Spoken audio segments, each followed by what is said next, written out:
Good morning, everyone. I'd like to welcome you.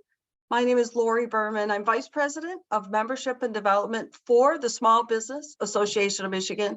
Welcome to today's webinar. Today's webinar is in a series of discussions that we offer you small business owners. We're really looking forward to today's discussion. This webinar is on the modern workplace. When is the right time to consider moving, leasing, buying a new location? We're going to learn all about that today from some small business owners who have experienced that. I wanted to let you know this is live on Facebook. It's also live on Zoom. This session will be recorded today and be available on the SBAM website as well as on Facebook. So without further ado, I'd like to introduce to you our three panelists. We have three great panelists today. I'll have each of you say a couple words about yourself. So let's start with Jennifer Jurgens. Jennifer is CEO of One Bold Step. Jennifer is an active member of SBAM and our Leadership Council. And I have to say, this was her idea. She brought this to us. Jen, just give us a couple words about yourself and your business. Thanks, Lori. I'm happy to be here today and to be able to do this and share our experience. One Bold Step is a strategic marketing agency. Marketing encompasses a lot of things these days. So where we really lean in is in the sales and marketing process side of things, marketing operations, software and technology, and creating annual marketing plans for our clients, and then helping them fill the gaps with our fractional marketing services. What I'm excited to talk about today is how we went through the remote and the hybrid and learned a lot as we came to this decision. And I'm excited to share that as well as the great partners that we had along the way. Thank you, Jen. Next panelist to introduce is Shannon Dwyer. Shannon is the Business Development Manager, Commercial Loans for Consumers Credit Union. Did I get that wrong, or did you tell me you just had a new promotional title change? You know, we are going to switch our name to Commercial Loan Officers next year, just to clarify, primarily what our focus is. But no, appreciate the intro, Lori. I knew we had talked about that. And I just wanted to say Consumers Credit Union is an excellent partner. They do a lot with our small businesses, and we really appreciate you being on today, Shannon. Absolutely. Thank you. Yep. And so I focus, primarily in West Michigan. We work with a lot of small businesses, and then we'll be diving into, some of the specifics on lending options today, including the 504 program. So I'm excited to talk about that. I do serve on a loan committee for 504 loans. So no, really appreciate the opportunity to be a part of this today, and I think it'll be a good discussion. Thank you, Shannon. And then our other panelist today, last but not least, is Bob Van Kaenel. Bob is CEO of Kentwood Office Furniture, another active SBAM member. We've had an event at his place. We've been able to see his location, also active on the Leadership Council. So Bob, thank you for being with us. Lori, thank you so much, and really excited about today's discussion. Again, my name is Bob Van Kaenel. I have the pleasure of leading Kentwood Office Furniture. We're based here in Grand Rapids. We are a 100% employee-owned company with 6 locations across the Midwest, including 4 in Michigan. And throughout the pandemic and now post-pandemic, we've been helping small and mid-sized businesses recover. So I think this could be a really interesting conversation in terms of how we build and support each other. So again, thank you for the opportunity. Excellent, thank you. All right, introductions aside, let's get going. For those of you that are on today, we had a small outline for you. Really wanted you to have some takeaways today on what the things you need to know if you're evaluating space, office move, etc. right now. Our first thing on that list was, do I need a physical office space? And Jen, I'm going to pitch that over to you. You've recently gone through this as a small business owner. I'll let you take it from there. All right. Well, we started out just back really in 2019 is when we started the company officially. And at that time, there were just 3 or 4 of us. And what we ended up doing was subleasing with a couple of other marketing agencies, and probably going into the office 3 to 4 days a week. As the pandemic hit, we were also thrown another curveball in that our partner decided to move way out over onto the East Beltline away from the downtown location. And at that time, we thought, we're really good at this Zoom thing. I think we can do this 100% remote. And it was okay. But then growth happened. And I think that as a small business owner, the realization is things that worked at one point don't necessarily scale and work at another. And you have to be open to going back and looking at your model and saying, is this still working? And I think that's where we were at. 3 people became 4, all of a sudden became 12. And getting 12 people to connect via Zoom when you don't have the ability to, look across the table and work with them, it just wasn't happening. In addition to that, I think that people got lonely. And I know that career well-being is one of our goals. And when people connect in person, that quality of work experience is better. I think a great example is not only, because we're in an agency that we need to maybe be creative together, but when we are physically in the same place, conversations happen that aren't scripted or aren't planned. There is no agenda. And we learn things about each other, and it's just better outcomes for everyone. We have one employee who is Australian, and his term for happy hour is tools down. We tried to do a tools down via Zoom call. And I mean, everybody knows now it's just not the same. So when we started actually getting back together, doing tools down, having a couple of meetings, we did better. Our work was better. Our clients got more out of us. And that was really it, Lori. That's what made us say, we need a physical space. We can do it remotely, but we do it better if we're able to be together.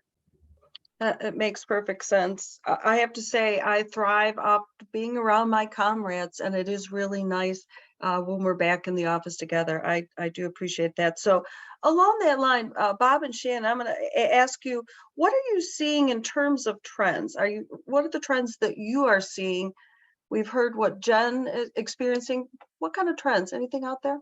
Sure, let me start. I think that when the pandemic hit, I think we all learned to work differently. I mean, the reality is we had to work remotely. We had to use technology in a different way.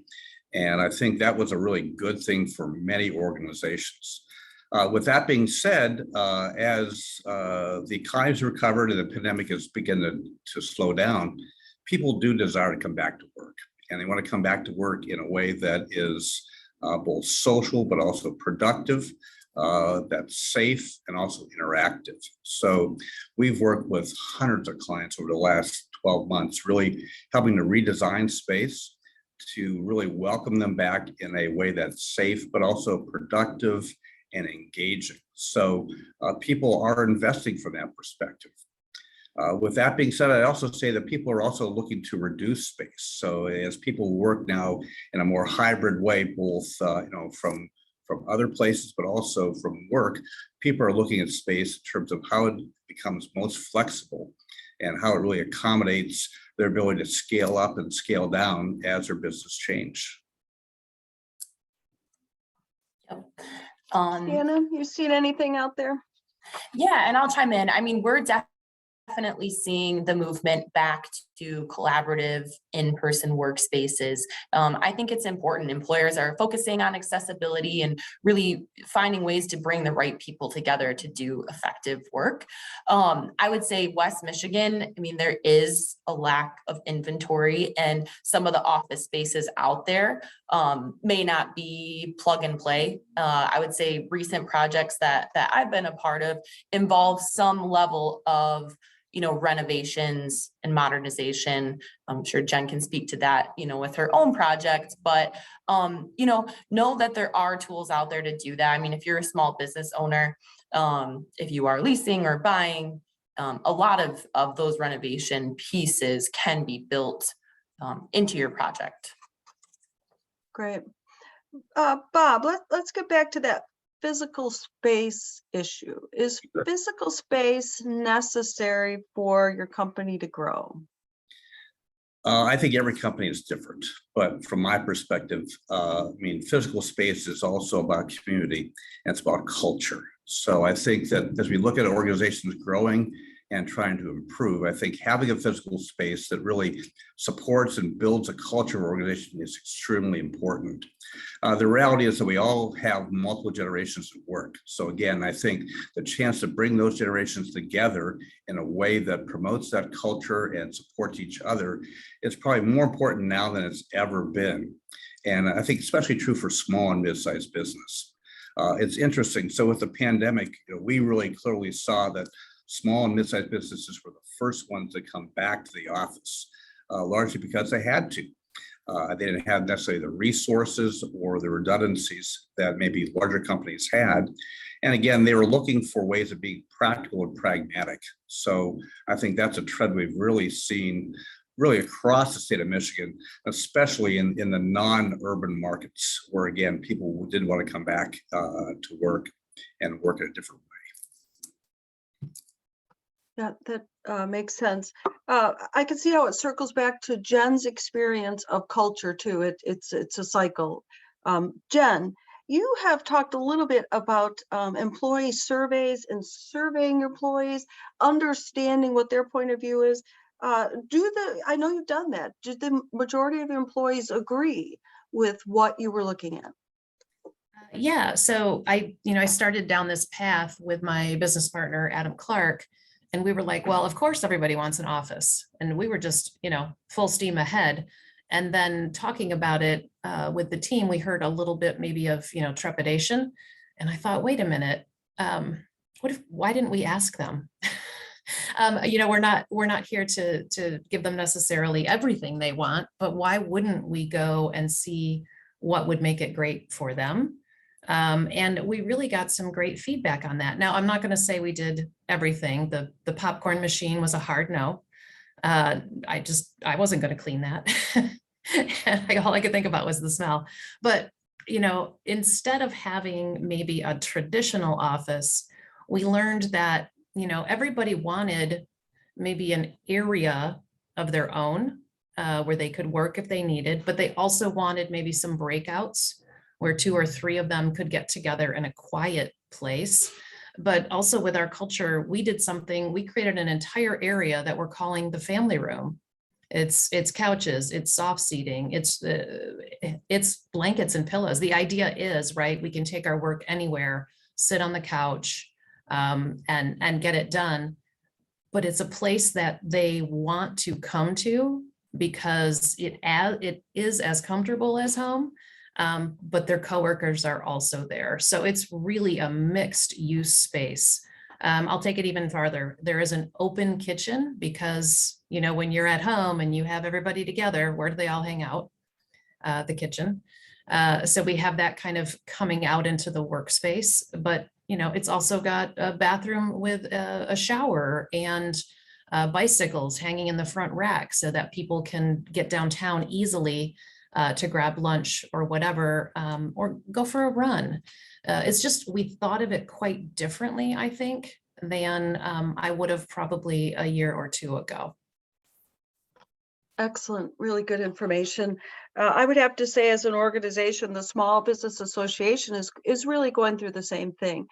We are in a hybrid work environment. We're an outward customer-facing organization and trying to figure out what that looks like in terms of space, that we can also have space for our board meetings and other large events, but yet be able to utilize it more frequently and not have space, unavailable or unused. So we are in that process right now. We are in our second survey, completed that, and just looking at what employee needs are when they are in the office as well as at home. We focus on what that home environment looks like as well. Well, let's keep moving then. Let's talk about the things you need to consider then before or while you're looking at office spaces. Shannon, you want to talk to us a little bit about due diligence. What does that mean?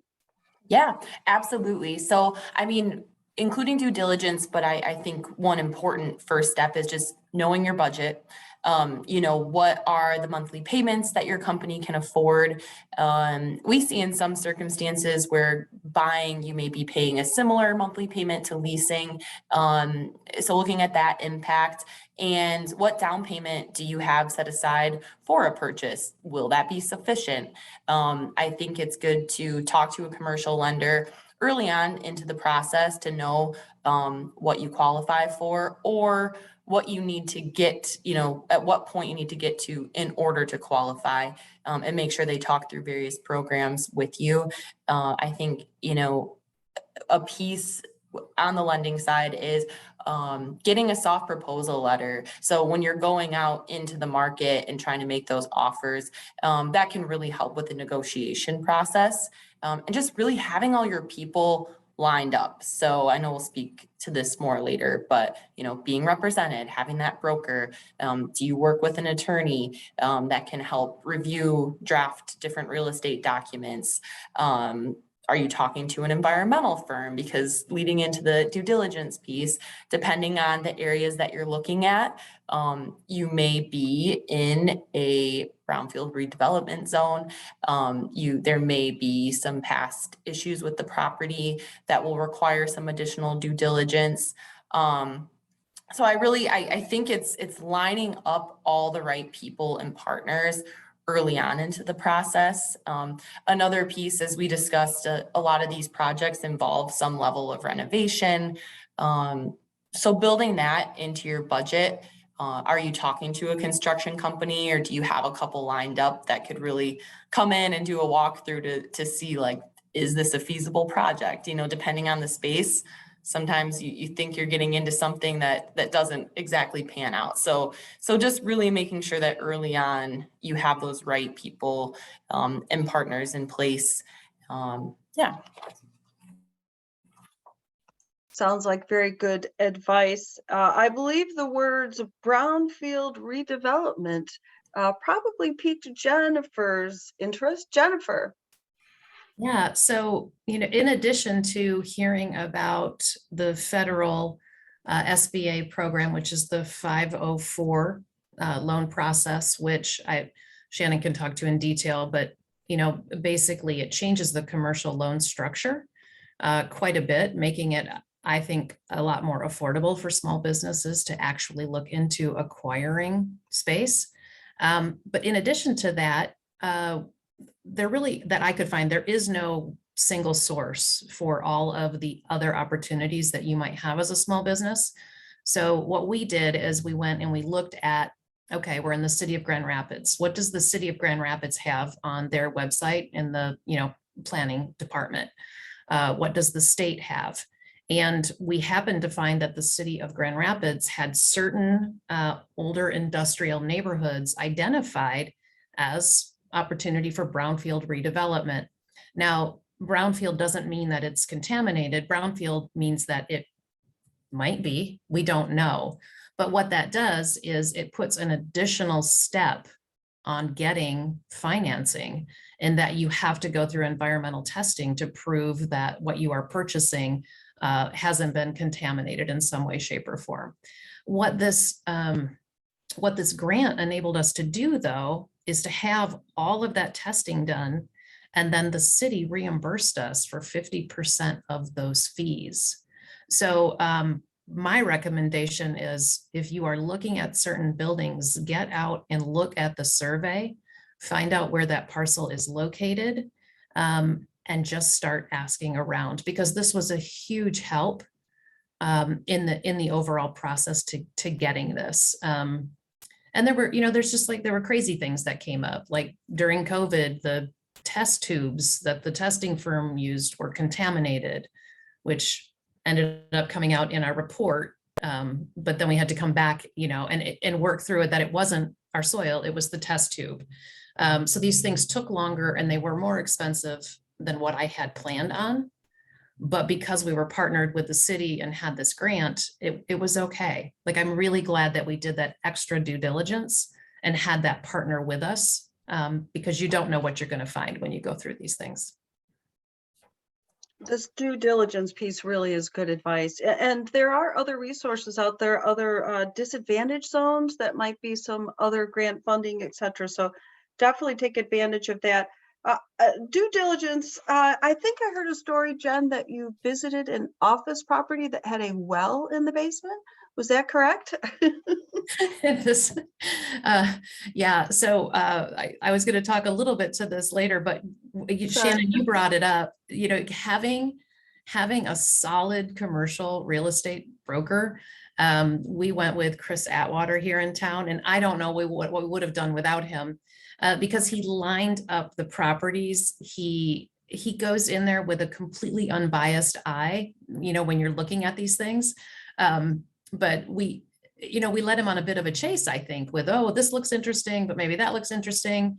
And we were in the basement of one property, and it was an old Michigan dugout dirt floor basement. And there was a giant well in the middle of it. And as my partner and I were peering over the edge, I made the comment, it puts the lotion in the basket. And we quickly ruled that one out. There was no way we were having a well in our basement of our new office. But the point is, you don't know what's out there unless you connect with somebody who just has their finger on the pulse of what is available within your price point. So there were all kinds of fun stories, I think, that went along with looking at properties. But as long as you put that in perspective, and turn it into an afternoon of, all right, this is what we're going to do. It really paid off. It really did. Yeah, in many ways, this is like looking for a house as well. We've all been through that experience, right? And you have to look at a number of properties to understand what's on the marketplace, but also, what are the range of possibilities? I mean, the reality is that until you get out there and start looking, you're not going to really know. And I think when you see the right property, you'll know it because it kind of fits what you're trying to accomplish, and you see the possibilities for the space. Good. Yeah, very good. All right, so let's switch gears just a little bit. Let's talk about the pros and cons then. And look at the cons of purchasing space, which might lead you to decide you should lease. Jen, I'm going to pitch this one back to you. You went through this. Yeah, so the cons, I think, are whatever amount of time you think you need to find a property, you should probably triple that, because it does not go as quickly, I think, as buying a house does. There are a lot more things to step through. We had a signed purchase agreement on another property prior to this one, and it got all the way through to we were right there with the down payments, and we actually went into it and got all excited and took pictures, together, like, this is our new office. And we were fighting over who was going to get which office. And the city refused to split the tax parcel. They came down to a tax issue, basically. And then you go, wah, wah, wah, and you have to start all over again. So I would say the cons are, it takes a really long time. Don't get your hopes up, or just be prepared to pivot. And then also, it costs more than I think you think it does. So having some kind of, fallback, because there are so many things that you just don't think of, especially when you get involved with a space that you love. And so you just keep renovating it, or wouldn't it be great if I had that extra window? And the expenses do seem to add up, I think, heftier than what you planned. So those would be, I think, my cons. Thank you, Jen. And Bob, you've recently gone through all this. So tell us your experience. Yeah, exactly. So we were actually in a long-term lease in our facility. So we had about 120,000 square feet here in Grand Rapids. It was both a manufacturing operation, but also our corporate headquarters. And as we kind of looked at our lease and then we thought about the market, it was a perfect time for us to go ahead and make an investment. So we bought the property, again, using the SBA program that Jen described. And again, for us, it was really two major advantages. One is that ultimately it costs us less to buy than it does to lease. So again, that's also a point in time in terms of where interest rates really are. Today, maybe not so much what we've seen over the last couple of months, but I think long-term, it was still a better investment for us. And then I think secondly, just having an asset. I mean, again, having the asset that's going to build value for the business was very important. And the chance now to be much more flexible in that space. So like Jen mentioned, it takes longer than you anticipate, even when you're in the property, right? And again, we went through a lot of the same things that Jen mentioned in terms of environmental surveys and all the like. But ultimately, I think if you enter it with open eyes, it can be a really great opportunity for the company, and in our case, for our employee owners. And then probably echoing that, Shannon, from your perspective too, in terms of timing. Yep, and absolutely. And I think, as a small to mid-sized business, you may not be prepared for a purchase quite yet. So leasing could be a great option while you are building up, a down payment, planning for a future purchase. I will say it's what I hear from business owners, in addition to what Jen and Bob mentioned, is just that aspect of control, over your own property. Something to think about, when you are budgeting is, do you want tenants? Do you want your own space? Plus, do you want a tenant or tenants to help, really cover those mortgage payments? Keeping in mind that if you want to take advantage of the SBA program that we've been discussing today, it's the SBA 504 program. Your property does have to be considered owner occupied to qualify. So that means at least 51% of that total square footage of the building does have to be occupied by your business. So you can have tenants, but your business needs to be 51% of the space. And if your business has been established and operating for more than 2 years, and you're purchasing office space, you could put as little as 10% down using the 504 program. So there's certainly, conventional options that you could look at without the 504, which would be more like 20 to 25% down. But that's a huge advantage of the program. In addition to a big piece of the project is on fixed rate financing for the life of the loan, which that 504 piece tends to be lower than market rate, which of course we are seeing interest rates rising. That's part of the decision making. Leasing is also not cheap. So I think it's really, doing a thorough analysis. And as far as leasing goes, if you're working with a broker, potentially you could get leasehold improvements negotiated into the lease. There's lending options. There's actually a SBA 7A program that can help finance leasehold improvements if that's something you need to do to modernize and create that flexible workspace that employees are really wanting at this time. That's good. We appreciate knowing that there are resources out there for those of you that need them. So don't be shy. Definitely seek those out. I wanted to add one more thing, Lori, that I think I missed. Yes. This was really helpful to me in this process.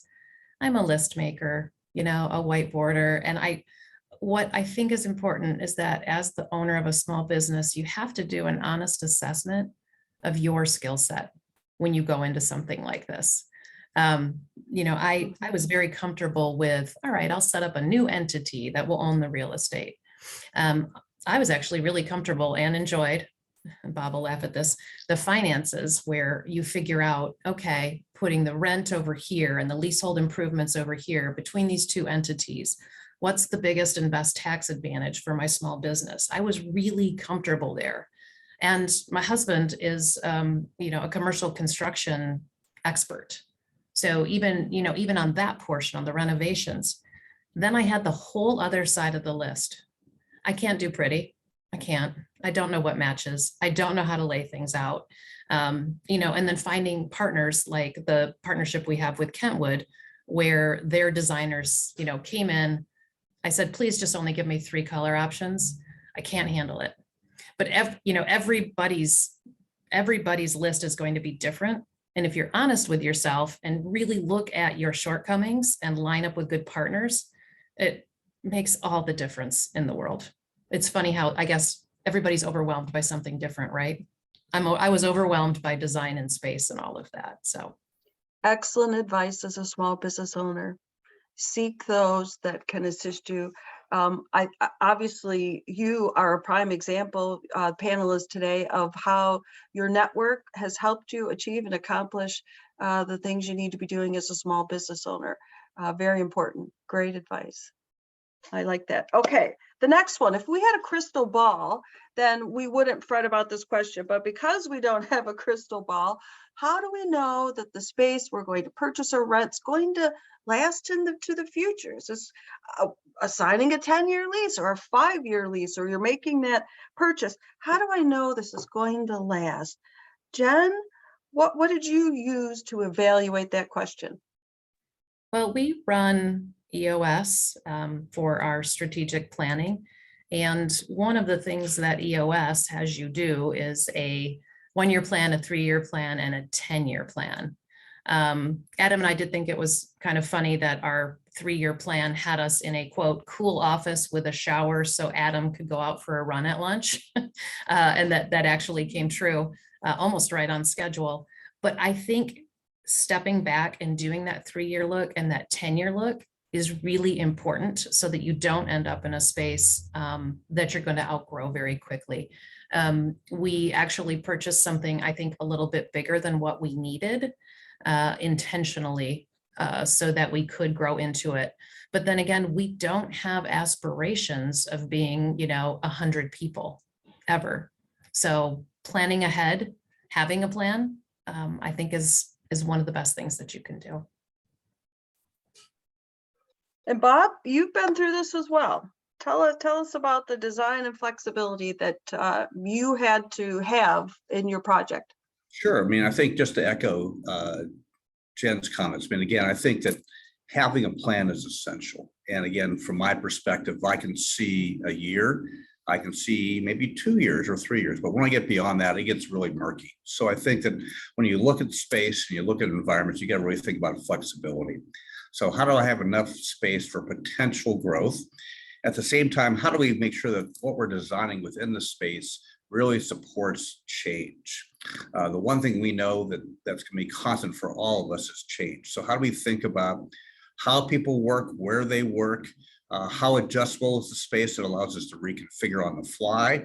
How can we turn a casual conference area into a more dedicated workspace and vice versa? So I think designing with that inherent flexibility in mind is going to be very important, especially as people continue to work differently.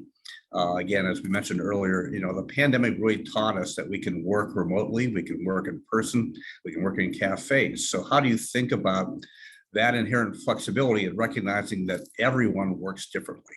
So people ask me sometimes, are you you're in the furniture business? We're really not. Furniture is an outcome of really working with a client to understand their needs. What's their culture?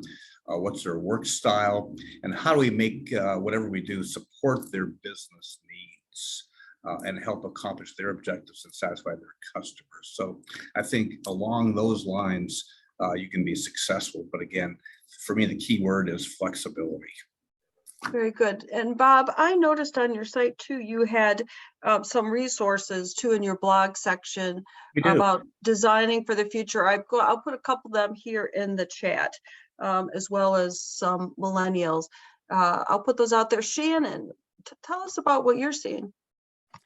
I mean, I completely echo what Jen and Bob are saying of just having that long-term plan as a business, really thinking out to the future. I even think of our Consumers Credit Union corporate office. When we purchased our office space, we ensured that we weren't landlocked, and we had already planned 2 expansions, into the drawing when we purchased that building, knowing that 5-10 years down the road, we are going to continue to grow. So I think it's keeping that in mind. And like Jen mentioned, she knows there's a certain cap on how many employees she's going to have. So she knows that space is going to last a long time. So that's what we always encourage our business owners to do as well. And going back to, is there a tenant space? Maybe initially that's a great option that you have a tenant to help cover your mortgage. Maybe in the future, that space that your company can then take over. So yeah, really thinking long-term is critical. Very good. Yeah, and I think we're gonna add one last thing, Lori. It's again, Yeah. we designed our space here. We redesigned it right before the pandemic hit. So we spent a lot of time doing exactly what Jen mentioned. We surveyed employees, we had them involved with the process.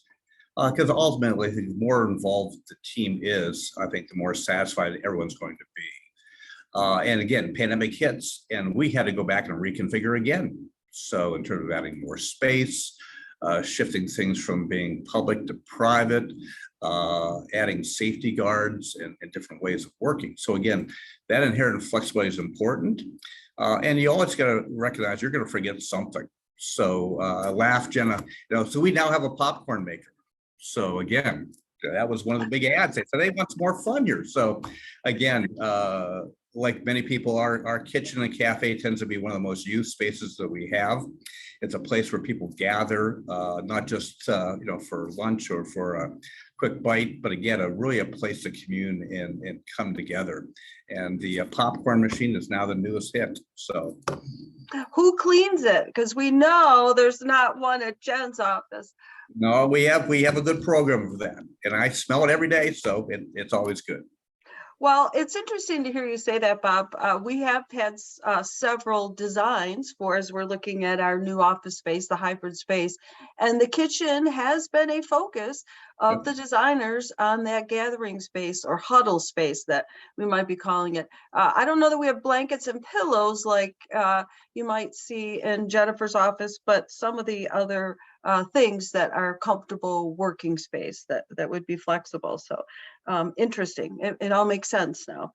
I should Well- clarify, Lori, those are not for sleeping here. I'm No, just no, talking no. about like a No, no, couch no. pillow. Okay, we're not making our employees work 24/7 to stay at the office. But Jen, it's so comfortable, you could sleep there if You you want. could, you could. Yeah, and you've got right? the shower, so Yep, yep. so you're good, you're good. I really wanted it, I didn't want people to walk in and think office. But I also wanted the team to walk in and know and feel like, oh, this is our place. So I Home, kept saying yeah. sense of place, right? And that's Yeah. that's definitely more what it feels like versus Yep. office. Yep. Yeah. Well, I see that a triangle or circle, whatever it might be, of the talent, the place, and that culture, and it all goes together, and you have to accommodate all of those. You need all of that.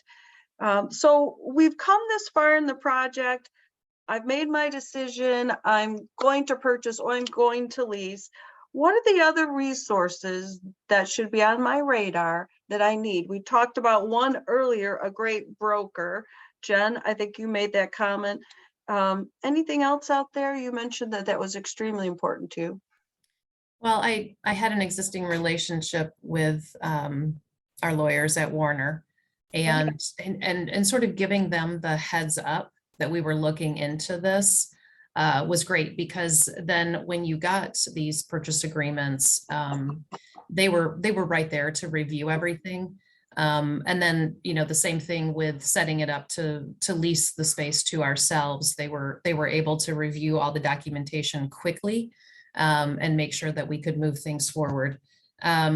And I also relied on my friends at SBAM. So Kim Bodie at 834 had just purchased space up the street, gone through the SBA.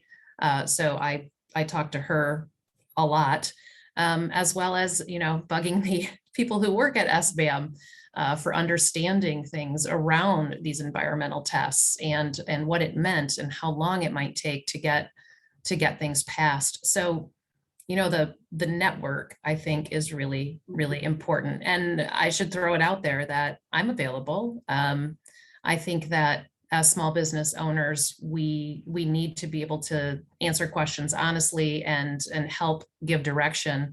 And I'm always happy to do that from my perspective and from my experience, because boy, patience is not one of my virtues. And having that network of folks who said, this is normal, you're going to go through this, or, hey, did you talk to this person, or check over there, was invaluable. I mean, you can't even put a price tag on that, but the network is so important. Good testimonial. You know, Mhm. Shannon, as I look at the lender and the role that you play, I feel like you're so much more than a lender, that the relationship that you're building with a business owner, you're part of their support group too. I'm sure you feel the same way. Yeah, absolutely. And we feel the pain too. It's like, you think you're there, and then there can be unexpected twists and turns with the due diligence. And so we truly really try to stay engaged with the different partners involved, and work through it. With SBA, as Jen had mentioned, there are some additional requirements when you're working with Eagle. They want, to ensure that you as the buyer really do not have any liability on, which is honestly it's for the best. It can take longer. It can take 45 to 60 days longer. So I think it's really, making sure, again, going back to the broker, that you have someone that can really negotiate on your behalf and work with the seller and try to, keep things amicable there. And, for small businesses too, there's SBAM. Obviously, your group is an amazing resource. There's SBDC, there's Grow. So I think, your own business network, reaching out to those that have gone through the process, reaching out to different organizations that can offer help even in the planning process. I review a lot of business plans and things like that, and I'm always happy to do it. So your lender could be a great resource for just second opinions. And I know before, a lot of lenders, before anything goes into a formal underwriting process, we're here to give you feedback. I mean, we can give you good, honest feedback before you get too far along into the process. And even if you're a business owner and you're like, you know what, I'm leasing now, but I know in 3 years I want to buy, don't feel like it's too early to have that conversation. Because the earlier you start planning, you know what you have to work towards, what down payment you need to build up. You're starting to engage the right partners. So something to keep in mind there. Very good. Bob, what are we leaving out from your perspective? You've been through all this, other support that you had. I think it starts with communication. I think both Jen and Shannon kind of talked about that. Ultimately, it is not a straight process. So I think you have to understand there's going to be deviations along the way. So having that flexibility in working the process. But what I think really helped us, and I think it's probably helped Jen as well, is that communication, right? Making sure that everyone clearly understands what we're trying to accomplish together. If there are challenges that come up, we all understand those challenges, and we work together to work through those things. I think from a broader space perspective, once you've identified a space, that's a great first step. But then you have to talk about how you're going to transform that space, right? So, and every space is going to be different.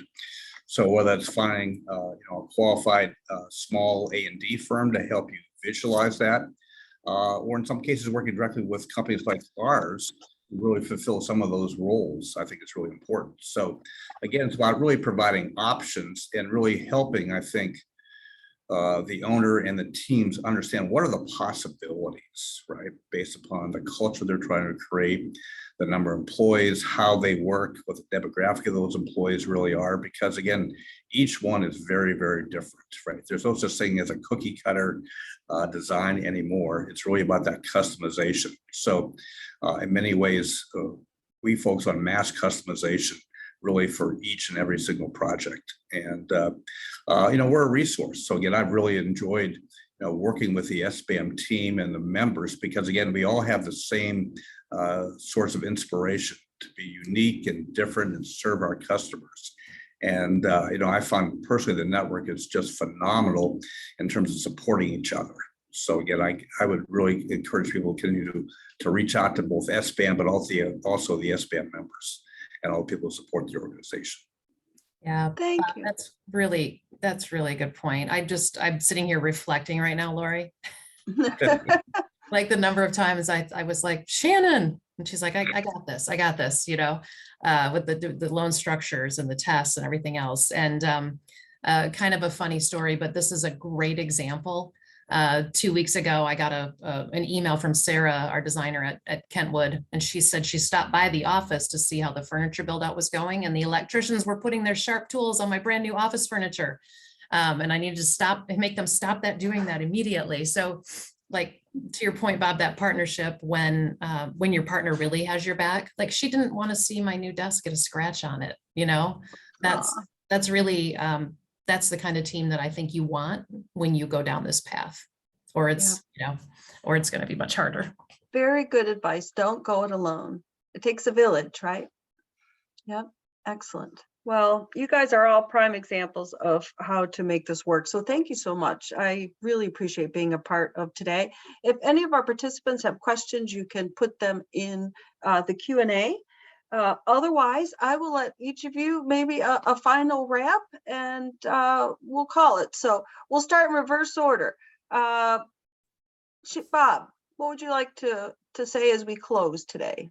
First and foremost, thank you for the opportunity today. Again, this is a phenomenal panel and a great conversation. Again, that every small business is going through at this point in time. So we're here to help. It's a great community of support within the SBM membership and the SBM itself. So again, thank you for the opportunity. Thank you, Bob. Thank you, Kentwood Office Furniture. Shannon. Yeah, absolutely. I appreciate the opportunity to be a part of this amazing panel here today. And yeah, I think that there's great options out there for small and mid-sized businesses in West Michigan. There's a great network between other business owners and partners out there. So, never hesitate to reach out. There's a lot to cover going into a project, whether you're buying or leasing, and you're not alone. Great. Thank you to Consumers Credit Union. And last but not least, Jennifer. Well, there's a painter here yet today, and I've got some wallpaper to hang. But other than that, I am so excited that we are having our first tools down here on Friday. And I think that the greatest thing about being this close, to having the space is the opportunities that are in front of me to gather. So I think about a future SBAM O2O. Congratulations. I was just going to say, we're going to look forward to come visiting at an open house. That could be it. So we're going to have to do that. I think at the end of it all, stopping and celebrating is, I think, where we're at and where we need to sit for a couple of days. And I'd recommend the same to all my other small business owner friends out there. Don't forget to celebrate those achievements.